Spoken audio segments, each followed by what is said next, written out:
is MrimmoaeeAhmed, and in this video I'll try to cover a syllabus overview of Edexcel IAL IT AS. So inside AS it contains Unit 1 and Unit 2, and in overall IT have 4 units. So Unit 1, Unit 2 is considered as AS, whereas Unit 3 and Unit 4 is considered as A2. Now the Unit 1 examination time will be 2 hours and total mark will be 80. So there we will get some different type of questions, short question, long question, right? So there will be 1 12 mark and 6 mark question will be here. So it will be similar like the way we did in ICT, the long question, but here they will give like 12 mark, and the other midterm type of like mid-range mark question, which is 6 marks question. Otherwise the other question will be contained like 4 marks, 2 marks, similar like that. So this is the chapter of Unit 1. So the first chapter is hardware and software, performance, storage, solution, and various application software types. So this hardware software is similar like the one we did in ICT. Right? So in ICT, we also learn about what does it mean by software and hardware, or even in computer science, we also learn all of these things. But the different thing here, if you did ICT in O level, the difference here is like we have to do some binary calculation, denary and binary calculation will be here. But if you have computer science in your O levels, I think it will be quite easier for you when it comes to the first chapter. The second chapter is a part of a network. So here we will learn about what is the difference between client server and peer-to-peer architectures. Client and server, like the way we communicate with Google. So maybe we mostly we use Chrome browser to communicate with the Google. So when we are working, like when you're typing something as a user, we consider as a client, and when the Google give us the response, so Google takes that particular data and go to the server of Google server, and then they give that particular data to us. So that's why it's a combination between client and server. So we will go through detail into that. And then there's a peer-to-peer architecture, which is an example of a torrent network. They don't have their own server, right? When like multiple computers are connected on a certain network, and each computer is considered as a server each time. Like if I choose one computer to download a certain file, during that time that computer is considered as a server. Then we will learn about some Wi-Fi technologies, that they are like the type of security that Wi-Fi provide, and beside that we will also learn about the IP address, IPv4 and IPv6, and then what will be the type of security measurement they follow in the network. Then comes to the online environment. When it comes to the online environment, this one is similar thing that we learn in ICT. So first of all, we will understand what is the difference between www, what is internet, and we will also learn about what is cloud computing model, right? Why the cloud computing model is quite popular nowadays, and what will be the advantage and disadvantage, what type of security they gave to the user, so that user can able to trust them. Beside that, we will also learn about the dynamic online communities, right?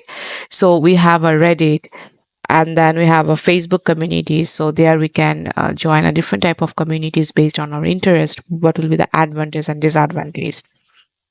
Then comes to the system and data management. So when it comes to the IT system, principle of system design, including data flow diagram and flow chart. So this is a new chapter. This chapter we don't have in ICT, but I think you guys are familiar with the flow chart if you did computer science. So in this particular chapter, we will mostly focusing on different type of diagrams. So one of the diagram will be the data flow diagram. So the data flow diagram is basically how the data is flowing between the system. And the flow chart is how the system's logics is working, right? So how many times they are repeated, how they are taking the decision, and what type of diagram what type of diagram is like what type of shape they follow based on each of the process. Like process, they have a different shape. If you think about the data flow diagram, they have a storage, they have a process, they have an entity. When it comes to the flowchart diagram, they have a different type of shape. Like for decision, they mostly use kite shape, and that they have a rectangular shape um, for processing the data, and they have a, I think that one is a, it's a slightly, tilted rectangle. That type of shape is mostly uses for input and output data, similar like that.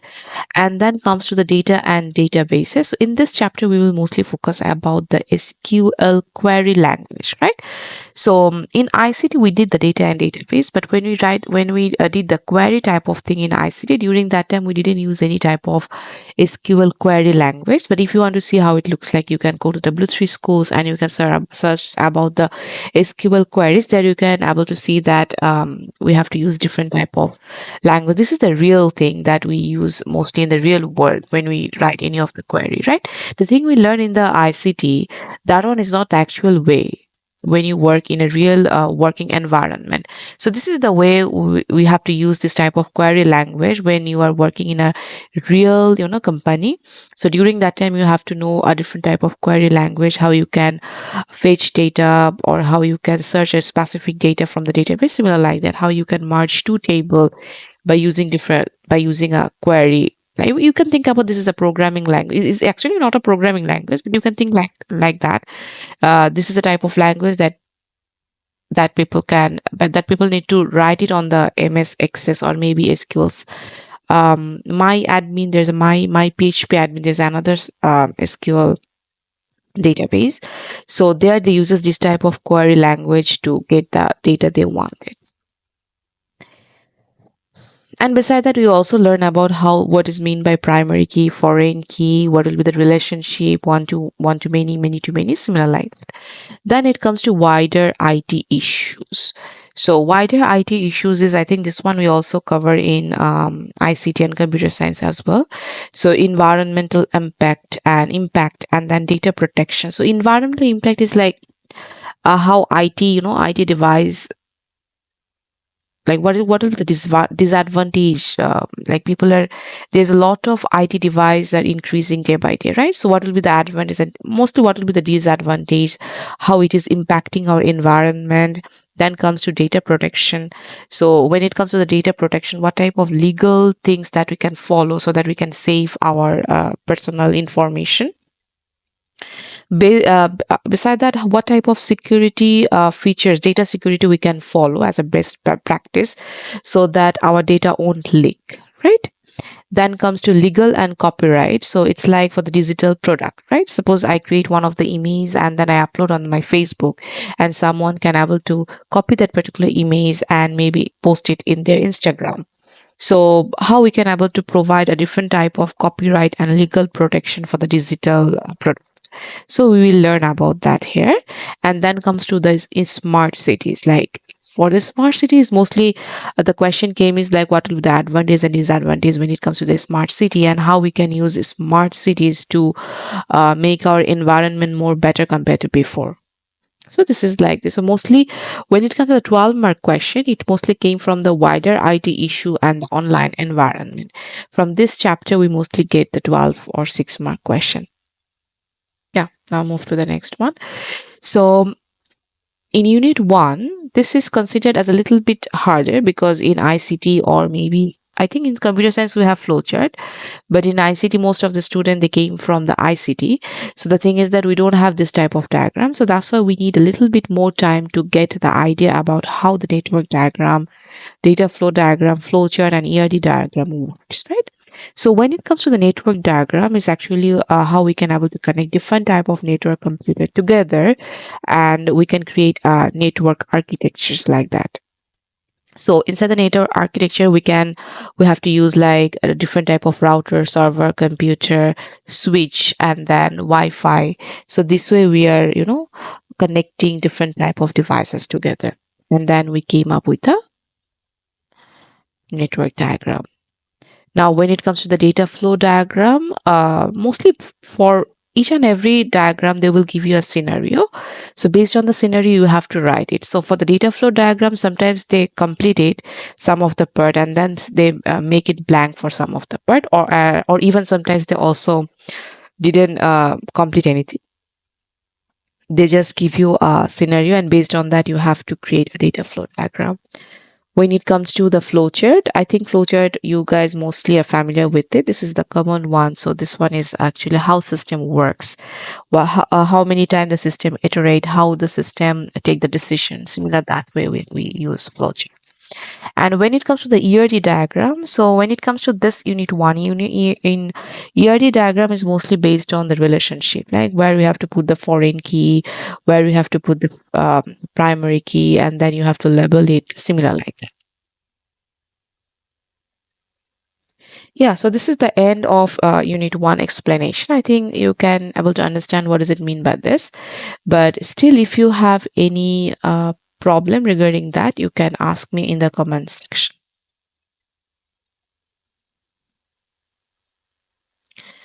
Now, when it comes to unit 2 is one of the unit where we will get the coding. Okay, so this one will be 3-hour examination, right? You have to write the code on the computer, and you have to write, they will also give you the theory as well. You have to write the theory on the paper. There will be total 80 marks, and the time will be 3 hours that I already mentioned. So the topic in unit 2 will be HTML. The first we will cover HTML. So in the HTML, we will go through the fundamental structure. So what is mean by tag, element, attribute, doc type, right? So HTML is not considered as a programming language. It's a markup language, right? So by using HTML, we can create a input box, we can provide a label, similar like that. And then we will move to the CSS. CSS is mostly used for designing the web pages. So that one is basically how we can able to color a certain button, how we can position the layout, similar like that. And then comes to the JavaScript. So JavaScript is considered the programming language. So if you search on the internet, you can able to see that the most popular language is JavaScript and Python. So I think if you completed computer science, you already have the knowledge about Python, right? So when you have the knowledge about Python, JavaScript maybe will be, I think JavaScript will be quite easier for you. You can easily grasp the idea about the concept of the JavaScript, because JavaScript also have the selection, for loop, while loop, if, else, similar like that. And how we can able to change some of the style by using JavaScript, how we can manipulate the DOM, similar like that. So we will learn about that thing. Then we will combine everything like HTML, CSS, and JavaScript, and we will try to design some web pages. So when we will combine everything, we will create a different type of website, right? And there we also have to think about how to make it responsive. Responsive means like we have a different type of screen size, right? So which means when we will create any of the website in the examination, if they ask you to create your website responsive, right? So during that time, we have to think carefully, like whatever the website we create, the whole website view should be similar to the desktop and the mobiles, right? So maybe something will not be hide, or there will be no chances to break the web pages when it comes to mobile view. It's because we have to create it as a responsive. So when it comes to responsive, it will not break. Maybe it will shrink some of the space and take little space. The text size can be smaller so that it can be able to fit in mobile view. So we will learn about that one in designing web pages. And when it comes to the semantic web is like when we are writing the code, we will write the code in a more, more browser friendly, you can say. Like one of the example is section, article, right? So that the browser can able to identify more easily. And beside that, it is quite helpful for the SEO purposes as well. So we will talk about what does it mean by SEO during the class. This is a short view of what is the unit 2. Now, this is the milestone of our classes. So we will try to complete Unit 1 by the end of October 2025. And because when it comes to Unit 2, it takes more time because it's a programming language, it's a brain type of like muscles, the way we do the math, similar like that. So what happened to Unit 2 is basically most of the students, they are not from the coding background. So that's why it's take a lot of time to get the concept of JavaScript. So that's why we will start at our Unit 2 from the start of September. So we will do the both Unit 1 and Unit 2 side by side during that time. And the examination, the mock, there will be 5 mock examination will be held on at the mid of February 2026, and then we will be focused on a past paper solution.